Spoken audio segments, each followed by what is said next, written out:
The Colorado Rockies had much to celebrate in 1995. A beautiful new ballpark, a team that made it to the postseason in just its third year, and the most loyal, passionate fans in baseball. To help guide us on our journey through the 95 season, 6 season ticket holders. This is a place where I could laugh with my kids and high-five with my kids and watch a second grader keep score.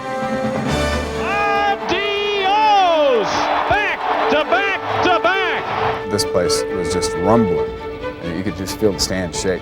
All I remember is going to work a lot of days rather hoarse. Kingery going back, turns around, great catch on the warning track!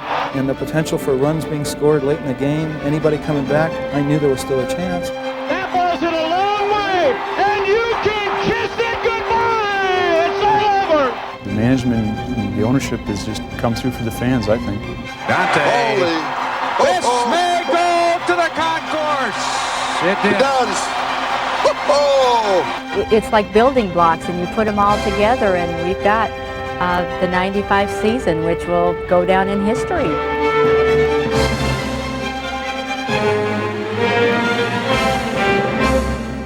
No place like home. The 1995 Rockies and their fans.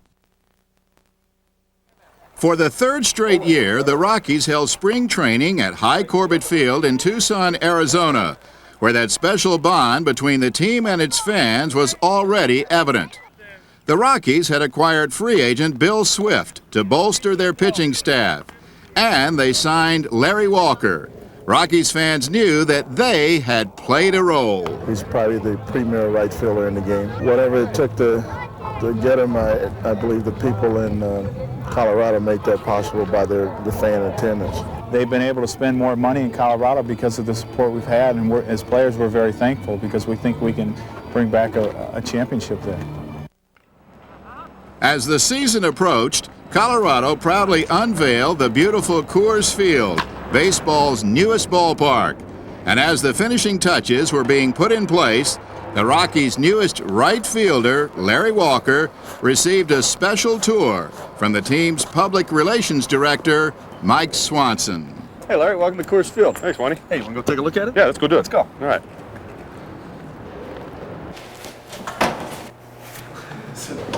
So, Larry, here's your new clubhouse. Ooh, boy. What do you think?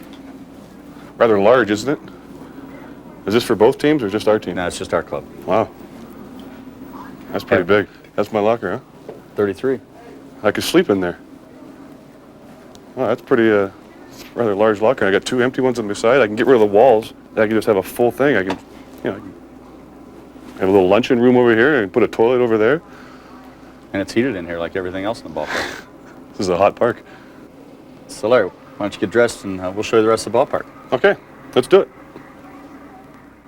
This is right field, a little different than Olympic Stadium, huh? Well, yeah, it looks a little larger out here. A few different textures on the wall. Could be some interesting bounces this year. Hoping I'll get made look like a fool sometimes. Not you, Larry.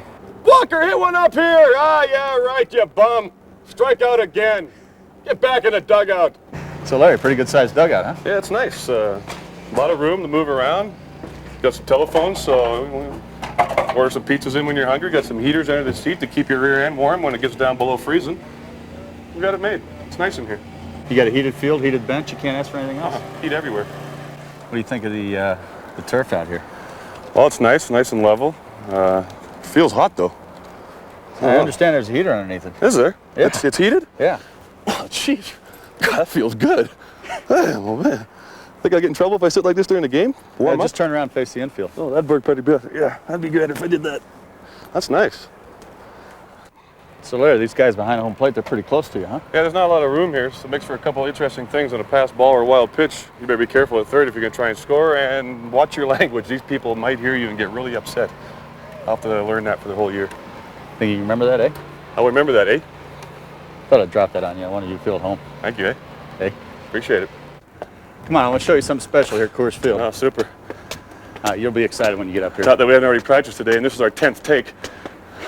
See this purple row of seats? Uh-huh. Step right on in there. Is something special going to happen? Yeah. Woohoo! You are officially 1 mile above sea level. Is that what this is? 5,280 feet. That is a long ways. I don't even know what to say. Speechless. Breathtaking. I'm speechless. Is it breathtaking? Yeah. Breathtaking, all right. I can hardly breathe. Tried to get the Rockies to find me a place to stay, and this was the best they could do. This is for the really skinny kids to slide down. Really skinny kids come flying down that. It's supposed to be pretty much fun. Welcome to the Sandlot Brewery. Only ballpark in the United States, maybe even the world, that has a pub right in it. And that's them right there where they brew the beer. So Larry, those things make you a little thirsty, don't they? Well, I tell you, after climbing all those stairs today like we did, I am pretty thirsty. I think it's Coors Field time. Why don't we go over here? All right. Well, check it out, Swanee. You probably think these are sample glasses, but really these are Eric Young glasses. This is what he uses. This is a regular size glass for you right there, but this is what Eric Young drinks out of. So Larry, what do you think of your new home? Well, it's pretty impressive, Swanee. I can't wait to play here. Well, opening day's just around the corner. It's going to be fun. It's going to be a fun year. Yeah, it should be. Well, hey, thanks for coming out early. Okay, you bet. We'll see you opening day. Okay, we'll see you, man. All right, take care. Finally, April 26th, opening day at Coors Field. But under a blanket of snow, it felt more like December. You gotta have a hat today. It's gonna be a hot one in there. But snow is just a passing fancy in Colorado. It was a very festive atmosphere. There were those ragtime bands outside, barbershop quartets. It had a very old-time baseball feel to it in keeping with the park. Take me out with the crowd, buy me some peanuts and Cracker Jack. I don't care if I never get back, let me root for the Rockies. If they don't win, it's a shame. For it's 1, 2, 3 strikes, you're out at the old ball game. And as game time approached, 47,228 fans settled into their breathtaking new home. Everyone was just in awe of the stadium. You know, no one had been in here. It was like you didn't know whether to watch the game or just wander around, you know, like a kid in a candy store looking at all the different areas and the hidden treasures. Well, whether wandering or watching, the priority was keeping warm. I remember stepping out on the field for the first night, and it was like, I don't even know how cold it was. It was freezing that night. We had long johns on. And you actually didn't feel cold because it was just the warmth of everybody in the stadium together watching what was going on. Game time, and the focus turned to starter Bill Swift. But this game was anything but swift. And Walt Weiss with the first Rockies hit in Coors Field. He'll go into the books. Punched into left field, base hit. Coming in to score is Weiss. Rounding second, Girardi. Heading for third.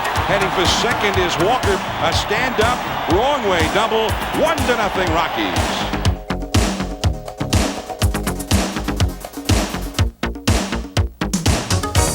With the Rockies trailing 7-6, Larry Walker came up in the ninth looking for his third RBI.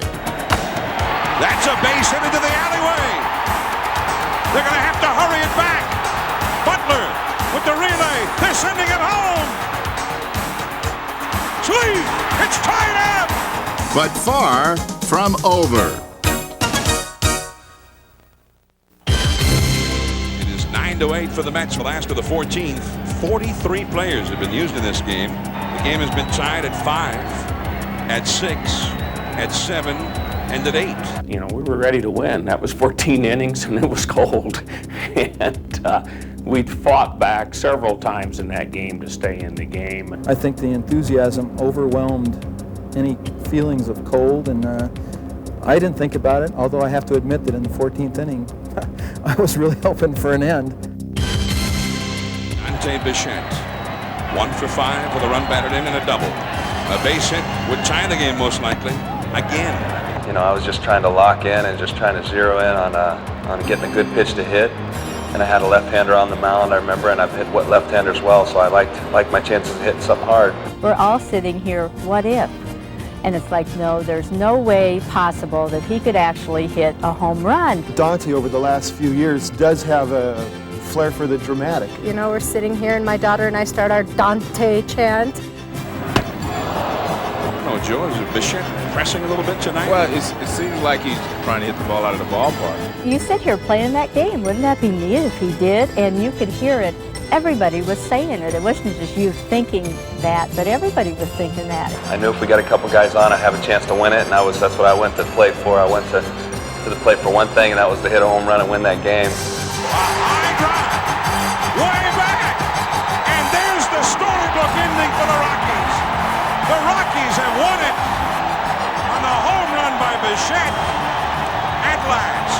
When I hit it, I knew I got it good, and it was such a relief because it had been such a weird off-season. You know, to finally get out there and play ball and hit one to win the game, the first ever in Coors Field. I mean, it'll be remembered from me forever, and I'm sure the fans that were there that night will be remembered forever. So, I mean, it was such a relief and it just such a pump when I hit that thing. I just had to clench my fist, man, and you know, I wasn't trying to show up anybody, although some people might have taken it that way. I was really excited about the hit.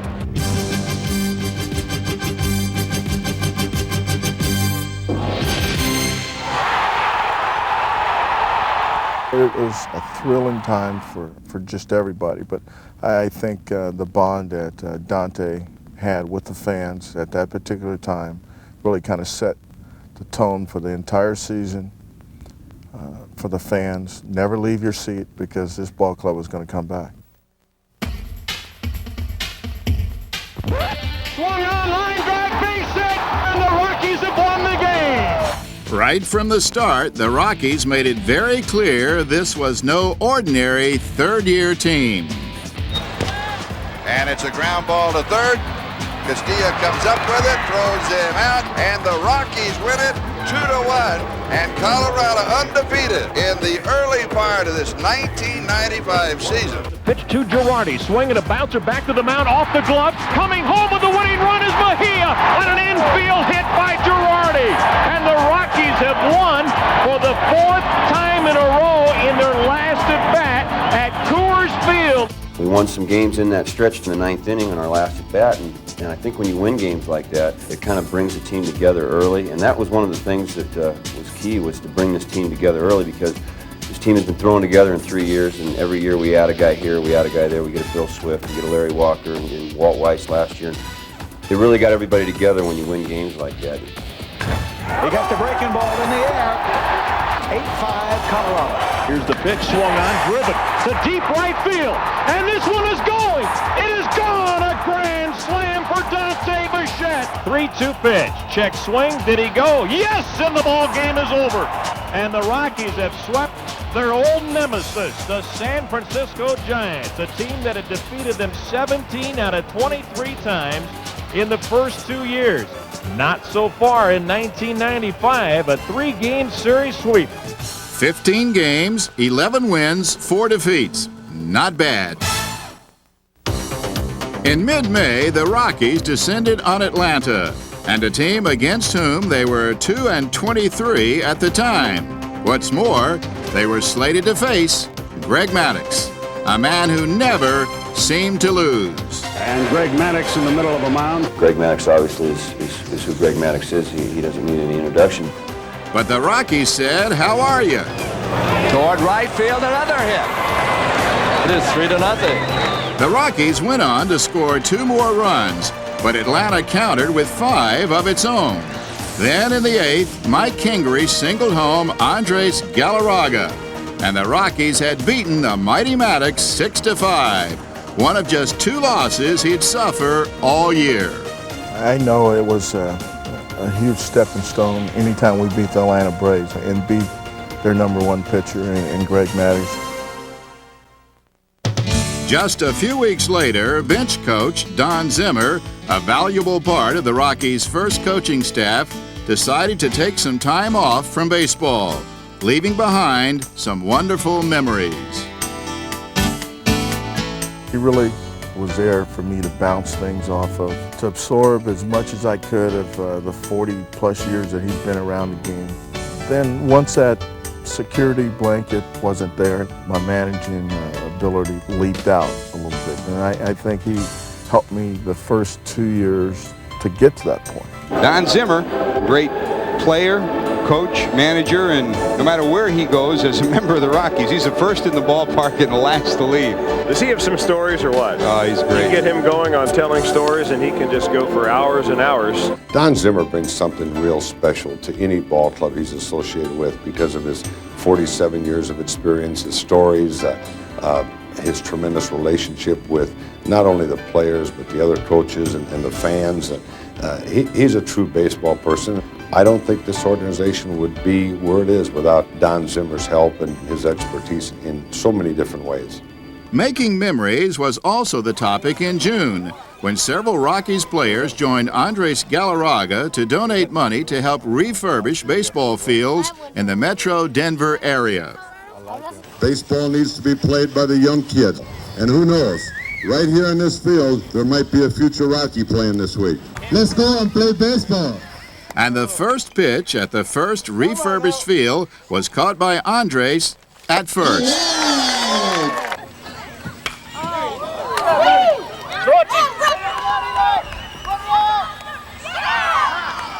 All right!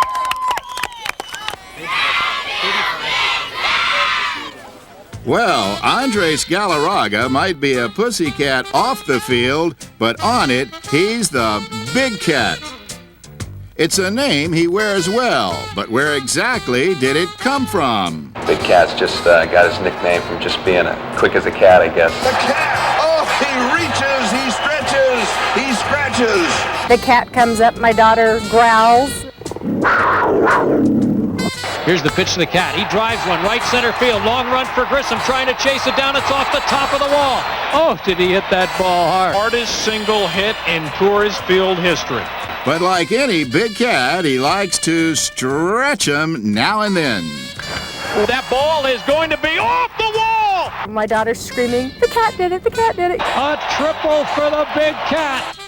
No surprise here, but you can also find this cat on the porch. Galarraga, deep drive. That ball's going. It ain't coming back. Nobody can top Andres Galarraga's. Vintage Andres Galarraga. But the Big Cat's engine never purred smoother than on June 25th in San Diego. Whoa! Bye, bye, bye, bye, bye, bye. This is high and deep. Oh, the catwalk is out of here. Back-to-back home runs. No Rocky has ever hit 3 in a game. This is out of here. He has done it. Second deck, baby. Yeah, way up in the second deck. Charlie, that's the longest home run that I've ever seen hit in this stadium, and I broadcast the Padres for 11 years. The last one he hit, I think you can probably put 5 or 6 flight attendants on it. A bit further down the right field line, Larry Walker, who juggles 2 reputations at the same time, a great glove and a cannon arm. Here's a line drive to right, and Candiati, who is not a great hitter, might get thrown out at first. It is! Larry Walker came in on that base hit to right and erased it from the scoreboard. And the expression on this guy's face is like, oh my God, how'd he do that? He's picked up some balls off the wall and thrown people out at second base this year. It's been really impressive. And that play right there might be the most exciting play in baseball. Backing up is Walker. This one's going to have to be played off the scoreboard and is barehanded by Walker. Throw to second base. Going to be close. He is out at second base on a brilliant defensive play by Larry Walker. Players towards the end of the season would not run on Larry Walker. Walker's got the great arm. Let's see. They're going to hold up Martin. They will not test, so he threw a strike. They took note and appreciated that person out there that I'm not taking the chance. It's not worth it. Larry is a magician in the outfield, but even more so at the plate, where his bat is full of tricks. I've never had anybody that can do as many things as he can do. He can lay down a bunt. He bunts. He may beat it out. He is going to beat it out. What else you want him to do? Or he can hit one 450 feet. Breaking ball hammered to deep right, and you can kiss it goodbye. Upper deck shot into the second deck beyond the bullpen. And Larry Walker thinks every time he hits a single, he's thinking double. This is going to drop in. Lonia will take it on the hop, and Walker is going to go for two. Here comes the throw. He's got it. Oh, he gambles and he makes it. If I had somebody to watch a film on base running, Larry Walker would be the guy I would say, watch this guy. Runner goes, and Walker is in with a steal. Larry's probably got the best swing of any of us. He's kind of anchored us with a big left-handed bat. Walker, long drive to left, and it is gone. And Larry Walker is on fire. Hot enough to hit 20 homers and drive in 50 runs by the All-Star break. And now, leading off for the Rockies, number 9, third baseman, Vinny Castilla. Batter up. And here comes Vinny. The All-Star break was one to remember for Rockies third baseman Vinny Castilla. Vinny, bye. Castilla gave hints of greatness in '94, but in '95 he would emerge as the sleeper hit of the year. My cousin Vinny, I don't think the Rockies were expecting very much at all from him. The surprise there is probably Vinny Castilla. Vinny came up and was given the opportunity to play every day. He enjoys playing. He's just been fantastic. And well deserving of playing in the All-Star game. Vinny hit 32 home runs, drove in 90, and got 163 hits. Each total, a career best. This one is high and deep, and no question about it. It's out of here. Vinny swings, hits it deep to left. Adios!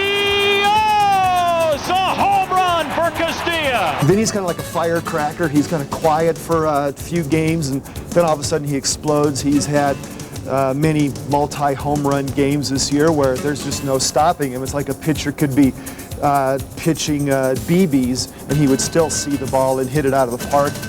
In fact, Castilla had 6 multi-home run games in 1995, and he paid no preference to a particular part of the park. He hit the ball to right center field. One thing Don Baylor knows, and he talks to Vinny about, he can hit the ball out in center field or right center. I don't try to hit a home run, so I just try to get some hits, try to hit the ball hard somewhere, and when I make good contact, the ball jumps. Adios! Yeah, when you look back on this 95 season, there's going to be a lot written said about Vinny Castilla. Playful and friendly, everyone, it seems, likes their adopted cousin, Vinny. Vinny Castilla from Mexico, always got a smile on his face. He's happy when he's playing. He seems to always be smiling. He's always got a happy walk. Vinny's got a big fan following. I think Vinny's really happy to be where he's at right now. And in early July, he was in Arlington, Texas. Batting 8th from the Colorado Rockies, third baseman Vinny Castilla. How proud he must have been representing the first-place Rockies in the 62nd All-Star Classic, joined there by teammate Dante Bichette. They were 5 games ahead at the All-Star break, and people here, I really think, were pinching themselves, couldn't quite believe it. Bill Swift had trouble believing his luck in 1995. Twice on the disabled list, he often pitched in pain. If you see him, you think he's a type of accountant or something, but when he's out on that mound, he's as tough as it comes. Sinker, slider, changeup, and a great competitor. Big heart, big heart. Swift pitched with all heart. He got through a lot of tough times, and he probably proved to a lot of young pitchers that you can pitch when you're not 100% healthy. I joke with Bill all the time. We always like, God, I wish I had your stuff. The way you are hurt, is still better than, a lot of guys, most of the guys in the big league. He struck him out. Billy Swift once again rises to the occasion. Did he ever? Despite the nagging injuries, Bill went 9-3 in 95, and his 7-game winning streak established a Rockies record.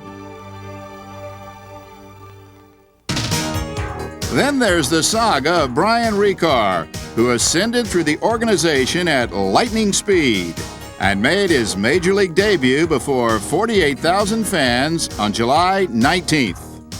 So he made the jump from Double-A AAA to the major leagues all in the same year. Brian Ricard has 47 professional games under his belt. That's all. And Ricard ready. Here's the pitch. Fastball called strike 3. Listen to this crowd. Standing ovation. Brian pitched 6 1/3 innings, gave up 3 runs, and made a name for himself. Brian Ricard at age 23 is officially in the baseball encyclopedia. He has made it as a winner. Now, what did Brian Ricard do? Well, something no other Rockies pitcher did all year long. No one is up in the Colorado Rocky bullpen. Colorado has not had a pitcher pitch a complete game. Brian Ricard has worked the first 8 innings of this game. Whoever throws the first complete game, the bullpen was going to sprint out there and carry him off the field. Now the 2-2 delivery is a called third strike. This game is over, and Brian Ricard has pitched the first complete game for Colorado this year. When it happened, we still sprinted out there, but it was like, well, we can't carry a rookie off the field. Next time out, Ricard won in Montreal. 3 starts, 3 wins. Way to go, Rook. Somewhat more experienced at putting off the hits, pitcher Kevin Ritz, who led the team in wins and strikeouts just 2 years after reconstructive elbow surgery. Coming off of surgery that he came off, it was a pretty major deal. He was a guy that really sucked it up. He wanted the ball all the time. I believe through surgery, the surgeon went in and put in a changeup because before he didn't have a changeup. Changeup. Bonilla was way out in front. The changeup will get him. That's the old philosophy. In 1995, it seemed almost every Rockies game was better when pitched by Ritz. Kevin Ritz just was a big-time shot in the arm this year. I don't think anybody, probably including Kevin, really expected him to come out and pitch like he did. Kevin Ritz has been simply outstanding tonight. A guy that you can definitely count on in a rotation. I think he's only going to get better. But the Rockies were in a division race and yearned for more experience. At the end of July, they got it from the Mets in Brett Saberhagen. Starting pitcher for the Rockies, number 31, Brett Saberhagen.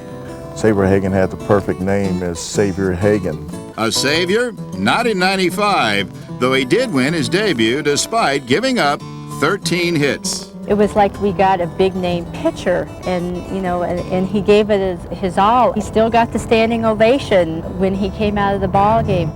He won just 2 games for the Rockies in 95, but a healthy Brett in 96 is a mighty pleasant thought.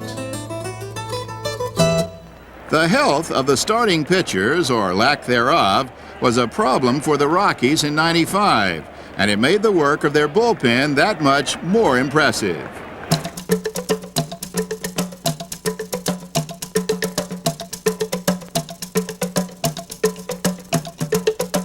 Pitching change. We always have lots of those when the Rockies play anybody.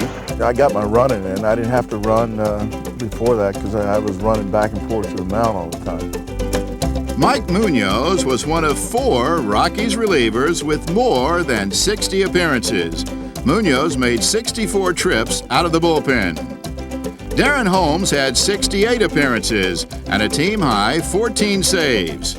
Steve Reed towed the rubber 71 times, and Curtis Leskanik led the majors with 76. Even Bruce Ruffin got in the act, recording 11 saves despite 2 trips to the DL. And this game is history. And Ruffin comes on and picks up the save. How those guys pitched, almost every single day and did the job they did. It's like all winter long, they're going to be walking around wherever their hometown is, and their arms are going to be down to their knees. There was times I went out there with pretty much one ligament left in my arm, and thinking, man, I don't know if I can go out there and pitch, but you'd be kind of amazed by the time you warm up and walk in the game how much adrenaline can take over. Bye-bye. His 27th pitch in 2 innings. He faces 6. He strikes out 5. Curtis Leskanik. Oh, what a great performance. Leskanik saved 10 games in 95 and led all National League relievers with 107 strikeouts. Dedication and hard work had paid off. Curtis went to Mexico to try to become a closer. And I think when you make that commitment to go to Mexico in the off season, I think he was a lot more dedicated when he came to spring training. He kind of evolved into being a closer at the end of the season. The young right-hander delivers to the plate. Swing and a miss. It's over. Curtis is living proof that it takes a special breed to be a closer. A lot of this game is mental, and you have to be able to shun things away, take as many positives as you can out of something. And I think that I learned to do that really well. If you know Curtis, Curtis has a mind of his own. He's strong-willed, he's strong-minded, and he's mentally tough. He's mentally, he's mentally whacked, is what it is.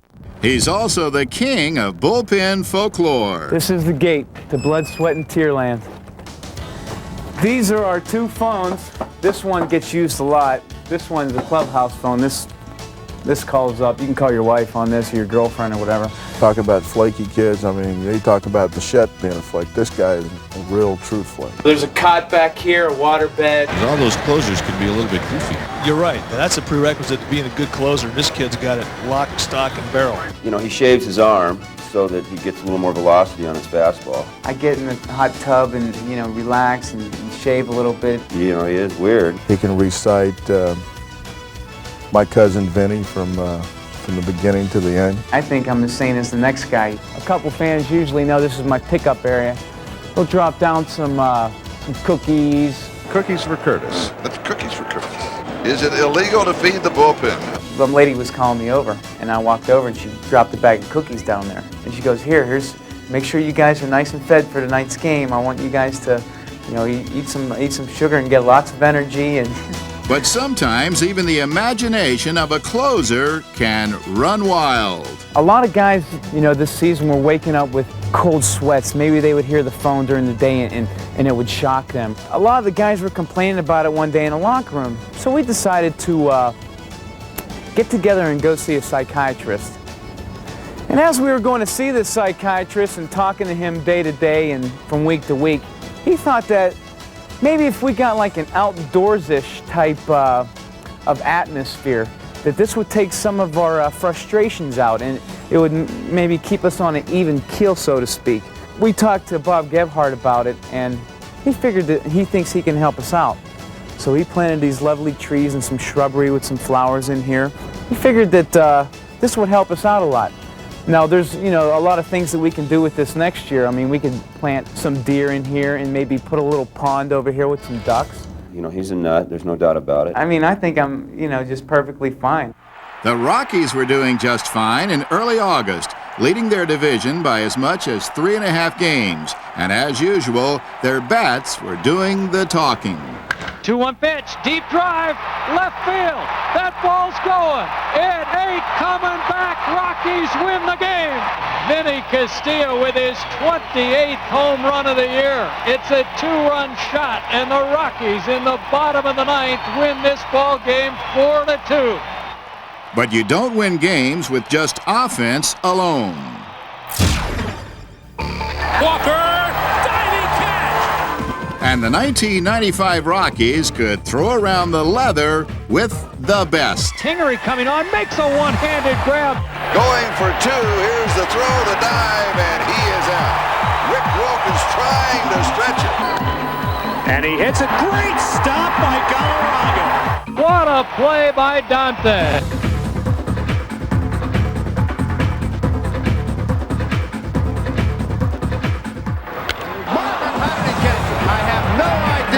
Caught that ball, nor does he.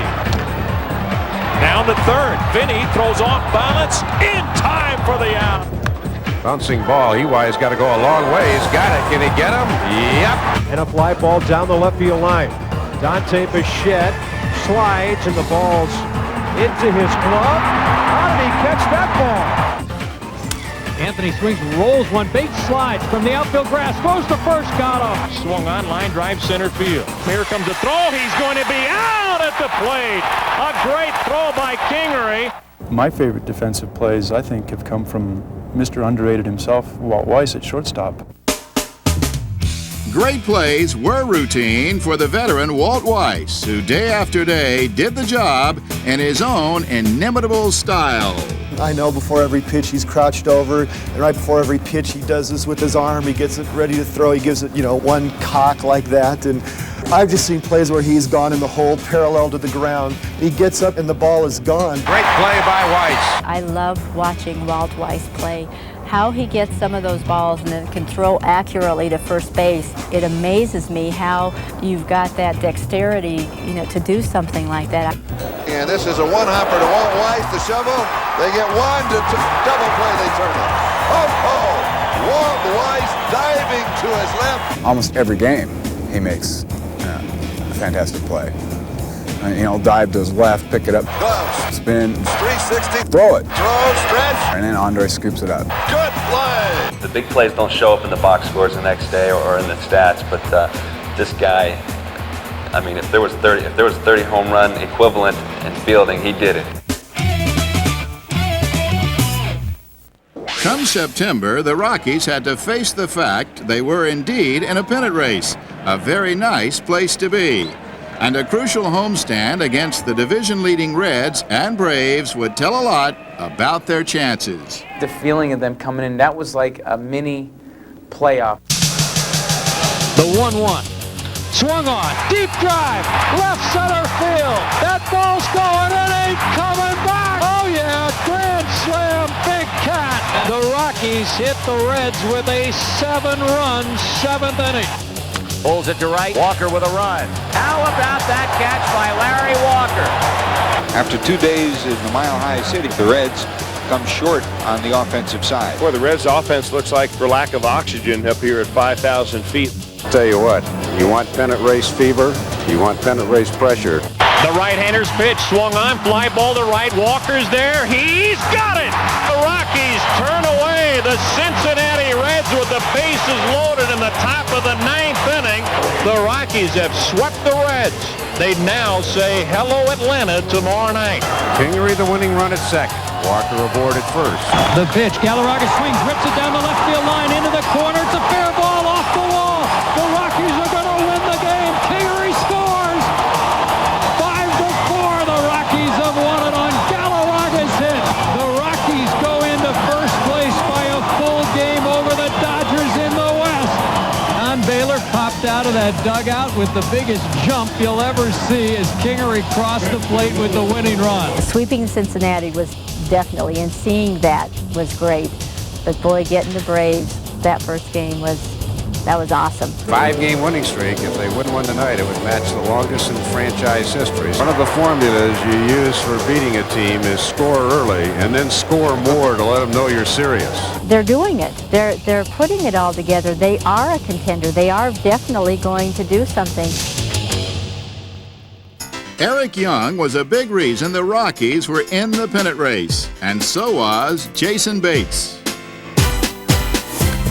Bates, a switch-hitting rookie, was an early season addition to the starting lineup. A welcome one, though not by design. I made this team as a utility player originally, and next thing I know, I found myself in the lineup, starting job at second base for about 2 or 3 months, and that was awesome. There's a line drive. Oh, what a grab by Bates. It's an easy double play. And to be able to contribute offensively when we have so many potent offensive players on this team, it makes you feel good as a rookie, especially because it gives you a lot of confidence and you know you belong here. First pitch to the switch hitter, and he hits it high and deep to right field. That's got a chance to go. Looking up Plantier, and that ball is gone. A home run for Jason Bates. His first in the big leagues. Every little boy's dream is to play in the big leagues, but you have to hit a big league home run. That's something special. So the whole thing was kind of in slow motion, the actual hit and everything. But that was a big thrill for me. This one's gone and we're tied. Wow, look at this thing. Way upstairs. Jason's big blasts were a bonus. More important to the Rockies, he hit .370 with runners in scoring position. But Bates suffered a wrist injury in late June, and that paved the way for the return and resurgence of former second baseman Eric Young. When I got hurt, a lot of people expected me, I think, to be real bitter because I lost my starting job. But I didn't look at it that way at all. I looked at a guy that gave us a legitimate leadoff hitter, and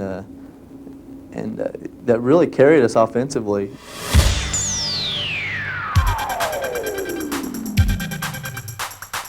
Now, Lewi's been setting the tone ever since July 1st rolled around. He crushed this ball. Fact is, Eric hit .406 in July and was a terror on the base paths, stealing 35 bases to lead the team. If something was going on, Eric was in the middle. As far as spark plugs go, I mean, that's a spark plug. Spark plug, first inning, boom, he gets a hit, and away we go. The first pitch to EY, he's got a base hit. There goes the runner. It's a pitch out. Eusebio's throw not in time. I love to watch him run. He's so fast and so quick and so little that it just gives you a lot of energy watching him. EY's cap flies loose. That means he is at top speed. And just when you thought he could do no more, Eric gave his favorite fans a double dose of power. My goodness. He has back-to-back home runs. Last night and this afternoon. Listen to the ovation for the popular Eric Young. Woo! But the really big guns were the Blake Street Bombers, Dante Bichette, Larry Walker, Vinny Castilla, and Andres Galarraga. Bye-bye. This fearsome foursome blasted 70% of the Rockies' league-leading 200 home runs. They are collectively such a threat right in the middle of the lineup. And just having them one right after the other coming up to the plate, it's like a pitcher playing Russian roulette and 4 of the 6 chambers are loaded. I just don't think there's any escape from this order, and sooner or later in the course of the game, it's going to get you, and it could get you real bad. But could all 4 hit 30 or more? First, on August 19th, Dante Bichette. Here's a deep drive to left, and you can kiss it goodbye. And Bichette has just hit his 30th home run. Third baseman Vinny Castilla had never hit more than 9 home runs in a season. He hit his 10th on June 6th, and on August 24th... Here's a high, deep drive to left. Adios! Castilla has just hit his 30th round tripper of the year. Next up, Larry Walker, who had hit his 100th career home run in May. This one, if it stays fair. It does! Larry Walker, number 30. 3 with 30. Only the 77 Dodgers ever had 4 30 home run hitters in one season. Time for the Big Cat. Time to establish a little National League history. Whoa, he may have. Does it? It is going. Kiss it. Yes! All right. Ho, ho. There's number 30. Big Cat. He likes it. And as usual here in San Diego, he never hits a cheap one. Come on, Dante. Is this slow pitch softball or what?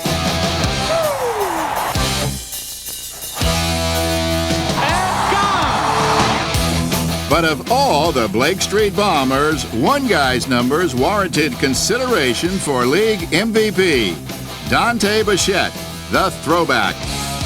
Dante is kind of the shaggy guy who looks like he may have just, walked in from playing pinball or something. He looks like the kid down the street with a slingshot hanging out of his back pocket, and he shows up in a sandlot, and all of a sudden he's better than all the other kids. A lot of people have looked at me like a big kid, like I'm just a big kid in a toy store here having fun, The kid who sits on the bleachers, and they said, "Hey kid, you want to play?" He doesn't really look like a ball player, but he shows up and he takes the game over. I feel like a big kid. I mean, just played baseball ever since I was 9 years old, and I saw Reggie Jackson hit a home run in the World Series. I said that's what I want to do for a living, hit home runs. Lanky right-hander delivers, swung on and a high drive, deep left center, and you can kiss it goodbye! Dante Bichette is living in a dream. What impresses me about Dante is where he has taken himself as a player. When you hit 340 and you're 6'4" and 240 pounds, he's not going to get a lot of infield hits. Fact is, Dante had 197 hits in '95. No one in the league had more. Dante is some kind of on fire. Base hit left field, 23 straight. Dante Bichette puts that black bat out, and looks at it. And the way he looks at that bat, it's like, this is my buddy, and, you're going to do something big for me. Oh, my goodness. Out of here. He led the league with 40 homers and 128 RBIs. He finished third in batting. You can't get much closer to a triple crown. An MVP off the bench was John Vander Wal, a man whose head was always in the game. Pitch hitting for Walt-Weiss, number 35, John Vander Wal. John Vander Wal, of course, the pitch hitter extraordinaire. I think the thing about pinch hitting is you only get one at bat, and you can't get frustrated about not making solid contact or making it out, because you're not getting the 3 or 4 at-bats a game like most of the other guys are. He's just been unbelievable as a pinch hitter this year. He is now 12 for 22. Looper, Miller won't get it. Vander Wal 16 pinch hit. John Vander Wal now with 23 on the season. Another pinch hit. It's like almost having a dominating closer. It's like, hey, Baylor knows that he's got John Vander Wal at any time. Well, he had him on the verge of a record in San Diego. John Vander Wal, he smokes one up the middle. John Vander Wal has just tied Jose Morales' record of most pinch hits in one season. That's number 25. He wants the baseball.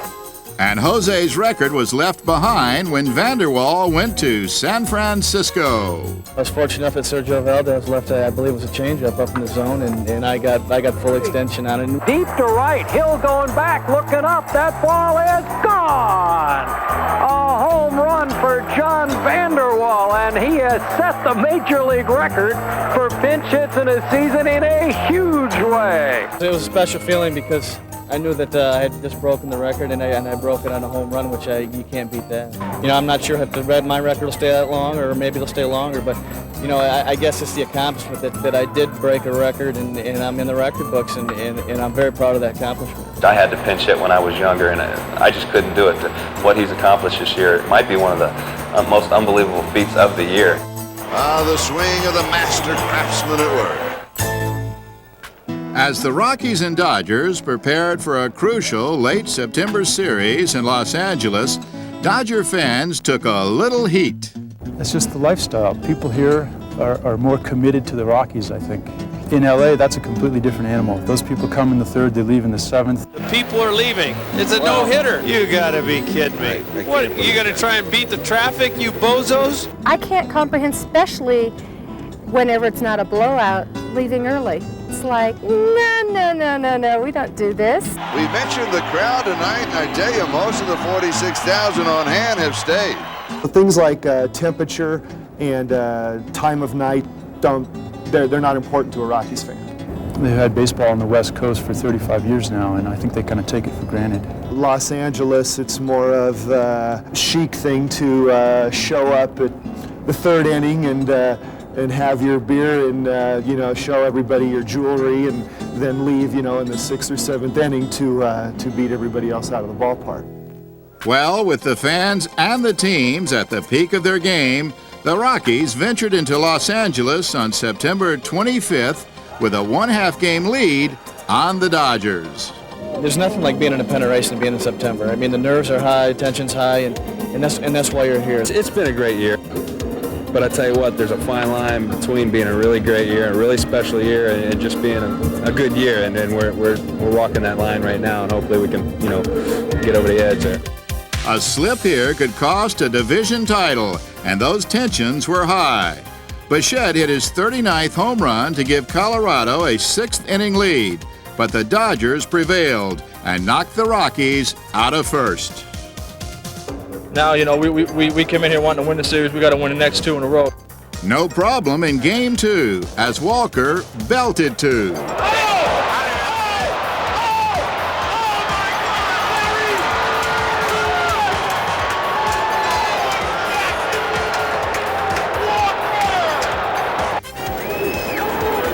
Walker swings, drives this one deep to right center field. Long run for Butler. He's not going to get it. It's gone. Walker helped the Rockies take the lead. Now it was Tommy's turn to tumble. Leskanic takes a big deep breath. He stares in for the sign. And the 1-2 pitch. Swung on and missed, strike three. And the Rockies say hello to first place in the National League West. They've reclaimed it from the Dodgers. The Rockies trailed by 3 in Game 3 when Dante delivered number 40 to tie it. But the Dodgers won again, and the Rockies saw their title hopes slipping away.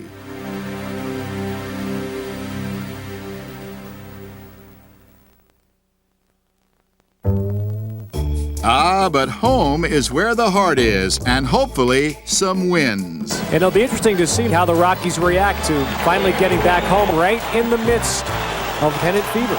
Well, I think this is the series that they have all been looking forward to. The final 4 games of the regular season, all 4 against the Giants. Had the Rockies won either of the first 2 games, they would have tied the Dodgers for the division lead. Twice they gave the Giants double-digit runs, and twice they lost. So those 2 losses, when you think about it, I thought might be our season. If we did not come back and win the next 2, if they would have beat us 3 out of 4, we're out of them. But following the second loss, Saberhagen sought to shake the Rockies up with salty words of inspiration from one who's been in a pennant race before. We were down. I mean, you could feel it. Everybody was down that night, that particular night, and I can't repeat exactly what he said, but it was simple and to the point. Coming from him, coming from a veteran like that who's been there, who knows what it takes to win a championship, it's just a big morale booster. It made an impact because of who said it and of what he said. I'd love to tell you about the little speech we had, but there was a lot of curse words, and I had to keep my ears closed because I don't listen to those things. But it was a definite morale booster for me, and I know it was a big boost for a lot of guys. At first blush, Saberhagen's sizzling speech seemed to work as the Rockies started doing what the Rockies do best. Hit to the alley. Bonds, will he get it? No, he didn't. Barry Bonds, who usually makes that play, did not. It's a double, and the Rockies lead 6-0. Here's Larry Walker. This is gone. This one is gone. Whoa, second down. Whoa, on the line. Whoa. Larry, 7-2 ball game. Who would have ever believed that the Rockies in their 3rd year would be knocking on the playoff door? Leskanic delivers the pitch, swung on and missed, strike 3. The Rockies have a very important victory as they set the stage for the series finale tomorrow afternoon. With 1 game to go, the Rockies control their destiny. The Dodgers had clinched the division. The Houston Astros were 1 back. 1 more win over the Giants for the National League wild card. But for the ailing Brett Saberhagen, this fateful day did not begin as the Rockies might have planned. This is gone. Whoa, did he get all of that? So you're going into that last day with Brett Saberhagen pitching. Say, well, we got a chance. After 3 innings, it's 8-2. And Saberhagen's out. And you look on the scoreboard, Chicago was leading 6-0. Then you look again, it's 6-6. Now you're thinking about a playoff for the next day. So I was desperate that day. Very quiet crowd right now. When I watched the board and Houston was tied and we were down 8-2, I was beginning to worry. Yeah, I was extremely nervous because it's not like the Giants are our chopped liver. You know, they have some very good ball players, and they had a lot of young guys who were trying to make an impression for next year. But I still really believe that we were in the game. I still really thought we had a chance. And in this ballpark, 8-2 that early in the game, piece of cake. That ball's got a chance to go, and it is gone. A home run for Ely into the Rockies bullpen. Hit deep. Going back on the ball is Bernard. At the track, at the wall, it's gone. Home run, Larry Walker. It's a 2-run game. The Giants hanging on now at 8-6. The offensive barrage continued in the fifth. Colorado's attack included 4 straight hits and 4 more runs. Swung on, cracked down the left field line. It's extra bases. Bichette scores. Walker to third. Galarraga has a double. They have tied the game with 4 consecutive hits. 7-7 there in Chicago, 8-8 here in Denver. Castilla can change that scoring right now. Swings and hits it out to shortstop. That'll get the run home. Walker scores, throw out at first, and the Rockies have overcome that early lead by San Francisco and lead it 9-8. And Baylor's bullpen was holding down the fort. And he strikes him out. He strikes him out. Word came the Astros had won. It was up to Curtis Leskanic to prevent a 1-game playoff. The 1-2 pitch swung on and missed, and that's out number 1. The 0-2 pitch, strike 3 call. Leskanic has struck out the first 2. But a Glenn Allen Hill single called for words of encouragement from Baylor. I walked out and just looked him in the face and just told him, this is what it's all about for us right here. You're responsible for getting the last out of the game. And let's go. If someone said, like in spring training this year, you're going to be the closer and you're going to be on the mound when you guys clinch it, and I would have said, no way, I don't believe that. Because me going into this season, I was just hoping to make the team, you know? A race for the playoffs, arriving just a little early for the Rockies organization. They never thought it would come in year 3. They've got the chance today. Ground ball to first. Galarraga's got it. They've done it. The Rockies have done it. Their wildest dreams have come true by way of the wild card. They are in the playoffs. It's a mob scene out there beyond the mound and second base as the Rockies are celebrating. They are in the playoffs before their 3rd birthday.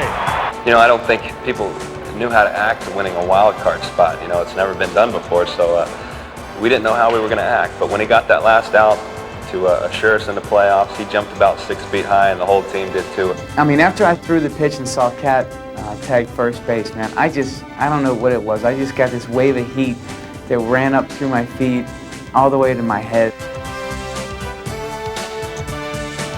And it made it sweeter coming back. When you win those type of games, there's not a sweeter feeling. The way we battled back from being down 8-2, what it meant to the organization, what it meant to our region, the pride that I had, it was a bit overwhelming. My partners were pounding on me, my family was enjoying it. I had some very pleasant thoughts about my family and the things that had been accomplished with this and this group of players. The Rockies then paid their annual tribute to the fans, but this year the victory lap was oh so sweet. When they made that walk around the stadium, I mean, I don't know if there was a dry eye in the house. And just seeing the smiles on their faces as they walked around, there's no words to describe that feeling. I mean, it's a magical moment. It really was. And it was an emotional thing. I know that it was a couple of times I just walked around and was looking around and I just couldn't believe that here I am on one of the best teams in baseball, in the best ballpark, with the best fans. I ran down. I mean, I ran all the way down to the end of the row here. And part of me thought, you know, look, I'm a 39-year-old man, you know, is hero worship really, you know, cool for you? And I thought, oh, the hell with it, you know. And so I'm running down there, and it was like the Beatles coming here in '65 or something, you know, at the airport in New York with, you know, screaming at all the players. I didn't care. I was having such a great time. I mean, we have the greatest fans in baseball. How can you not, you know, acknowledge them after something like that? Probably could have made a difference in this ball game. The celebration for baseball's first ever wild card team ranged from giddiness to heartfelt emotion.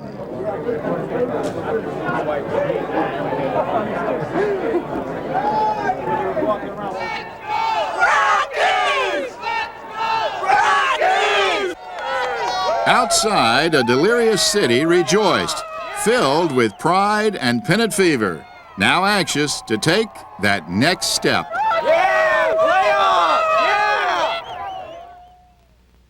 That being a postseason game in Coors Field's very first year, a best-of-5 division series. Unfortunately, the Rockies faced the Atlanta Braves with a 30-6 lifetime record against Colorado. Home run, Vinny Castilla.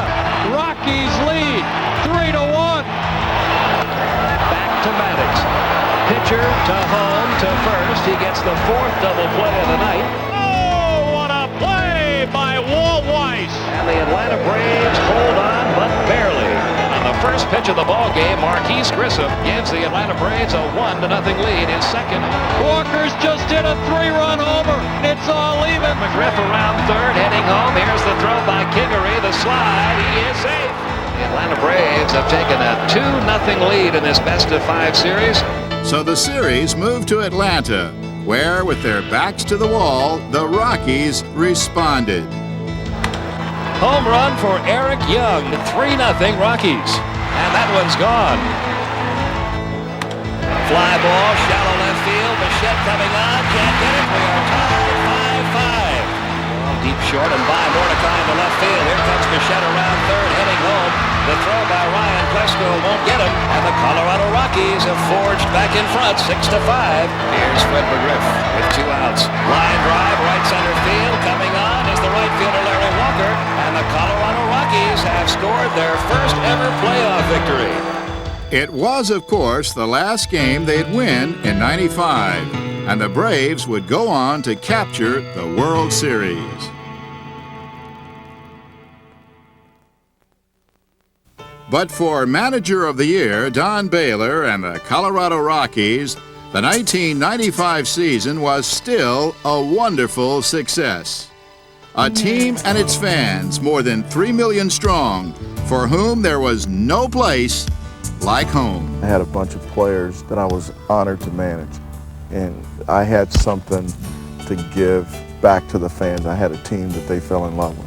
They really didn't have to be winners. They were winners before they ever stepped on the field, just Denver having a baseball team.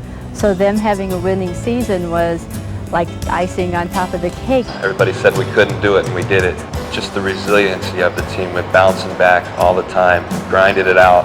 Here we have this beautiful new park. It was christened by a very good, competitive, playoff caliber team. And above it all was this love affair between team and fan. That's what I will really remember about this edition of the Colorado Rockies.